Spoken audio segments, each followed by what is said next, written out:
What's going on, guys? Kiger here. Today we're going to talk about patch 1.39.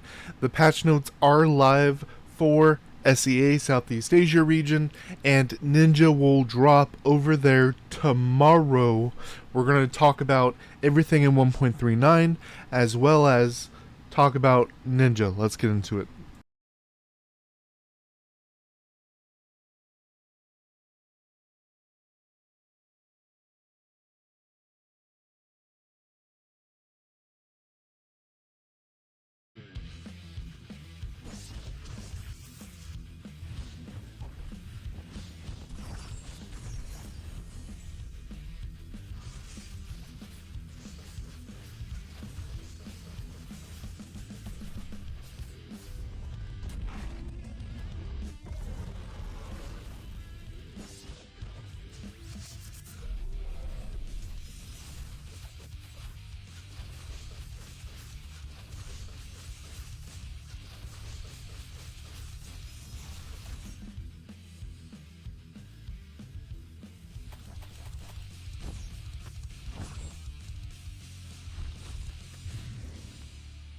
Alright guys, 1.39.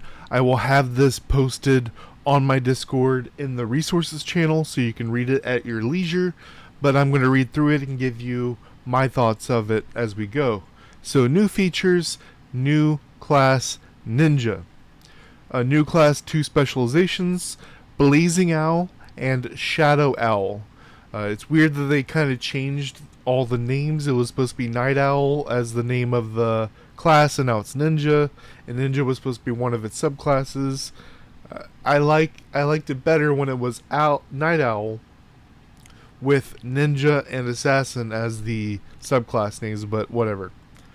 Blazing Owl, perfect blade feature, a variety of agile rush skills that accumulate chi upon hitting targets, entering a perfect blade state that unleashes high damage output.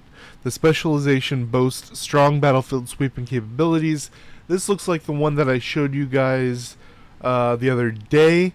I have 2 videos of animations to show you, and we can discuss what their abilities look like from there. Shadow Owl Kikagiri, capable of summoning duplicates to assist with skill execution. Using duplicate skills allows for hand seals, and after 3 seals, a powerful enhanced skill can be unleashed to inflict substantial damage. This path excels in sustained combat abilities. This sounds wild. I don't know if it's just going to be they're there to look pretty, and you can do bonuses, kind of like actual Naruto. But we'll see how that goes. That is very interesting. The new class can be selected as a primary class on character selection, can be transitioned to from another class, or used as a secondary class by equipping ninja weapons. Now let me show you what we have for their animations. Alright, so there are 2 videos going around. I will show you both. They're fairly short. Let's check it out here. So as we see, jumping around, nothing special for the class. Dash forward, dash around, boom. I don't see anything about hand seals on this one. And you see you're building up the meter to use that ultimate ability. Got the dashing around. Nothing too crazy from what I'm seeing, but their cooldowns seem fairly low. Now there's one more video floating around. Let me show you that one. And the other is on GD1v9's channel. He got this from the devs. If we take a look, it only shows one abilities animation, but it shows it very closely. Second skill, do, and it already has the charge meter up. This is obviously a different class than what we saw with the other one. So this first one that looks like a puff of cloud might be the clones. We don't know. They're only showing us one thing there. So let's get back over to Alright, so we'll, I'll have the actual skills and stats tomorrow for you guys. Introducing new Flower Fairy seasonal gameplay to be launched soon, so it will probably not be available tomorrow. The Flower Fairy season event will last for 2 weeks.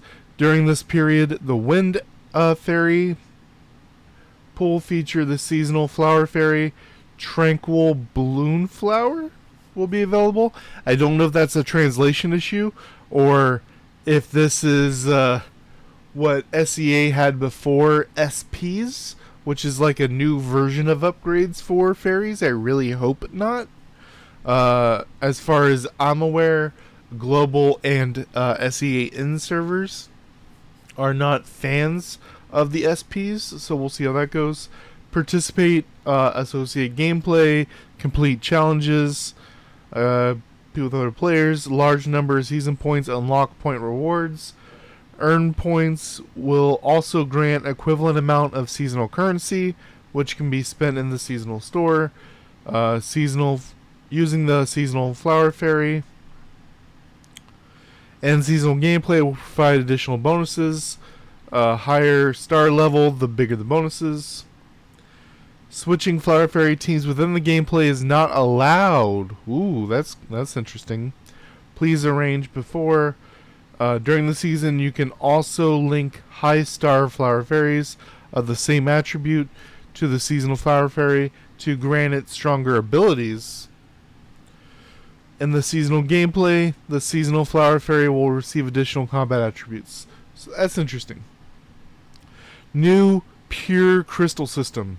A Pure Crystal branch has been added to the existing Crystal System, where embedded Pure Crystals can significantly enhance attributes. Participate in Flower Fairy Season event to obtain Pure Crystal materials and unlock embedding slots. This kind of sounds like Diablo Immortal, where you put crystals inside of your crystals. We will definitely have to take a look at how that goes. Mount system enhancement with Ascend and interface redesign. Mounts can now be upgraded using surplus mount items or specific ascension materials. Ascend on mounts will unlock additional attribute points, activate mount talents and additional star levels. That is wild. They're getting real crazy with the mounts now.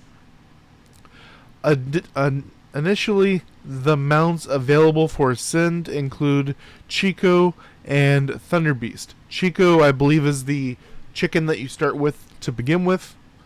More mounts will be eligible in the future. Added more privileges. I will have a tier list for those once they are added.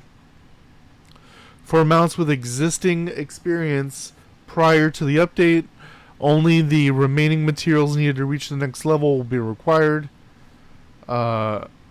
Costume system enhancement with Ascend and interface redesign. Doesn't tell us much about that. Costumes can now be upgraded using surplus costume items or specific ascension materials. Initial sets for each class and the Fallen Angel set. So your starting class outfits in the Fallen Angel will be able to do the same thing as the mounts. Other updates. Miru can now go to level 230. You can now disassemble guild emblems. Chat button and Uncharted Battlefield interface. A chat button has been added, allowing communication with teams and guild members during matching. That's inside the actual matchmaking screen while it's doing the countdown. Increased number of Madness raid bosses.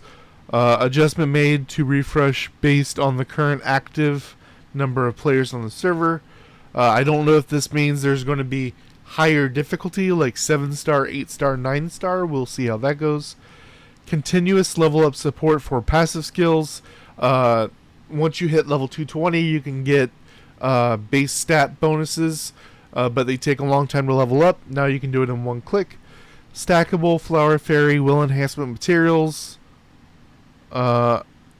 Flower Fairy will enhancements materials can be stackable. I'm unsure what this means. Maybe this means you can use the purple ones in the auto level up feature.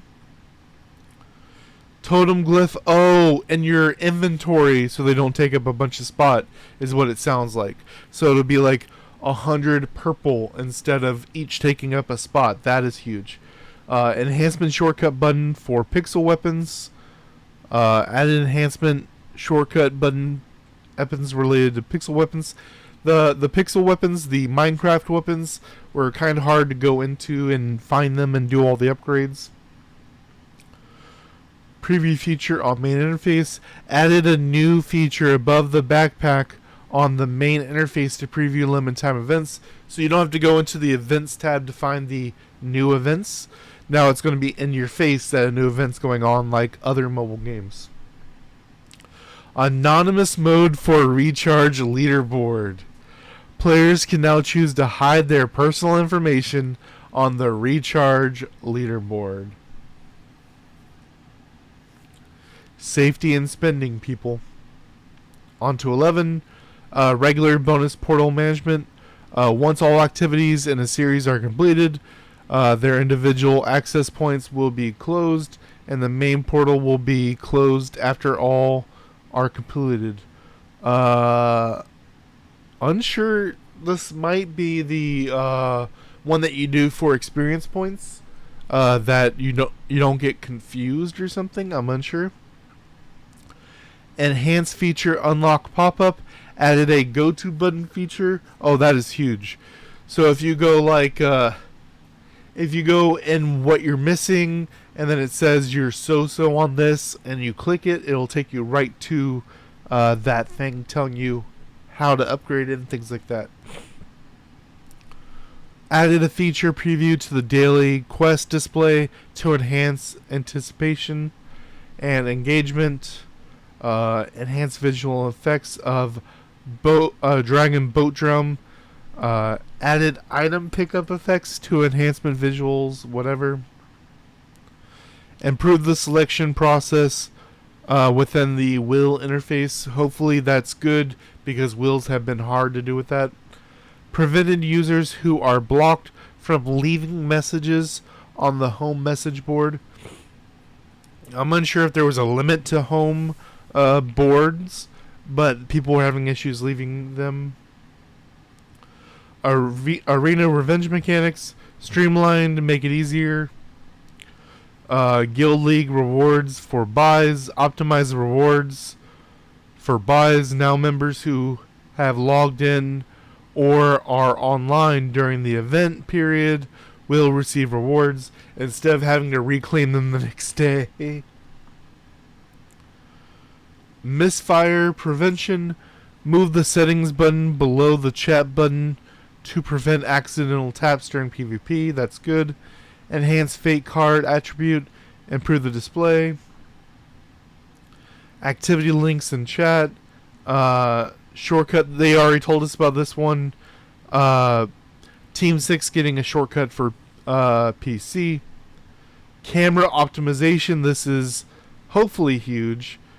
Smooth focus handling during character movement. This feature provides a smoother transition to the camera. New non-trigger zone under combat camera. The zone is roughly equivalent to the range of the boss. This acts as an alternative solution where no character or monster collision occurs. For example, so all this is camera updates. I really hope right now, if you're fighting a boss, it moves it so you're in first person facing the boss. I hate that. I just want them to either do that for people who want to do it, and they give me the option to turn that off so I can do it up-down version where I prefer it. That is everything. As I said, tomorrow I will have Ninja gameplay for you and their stats. Till next time, guys.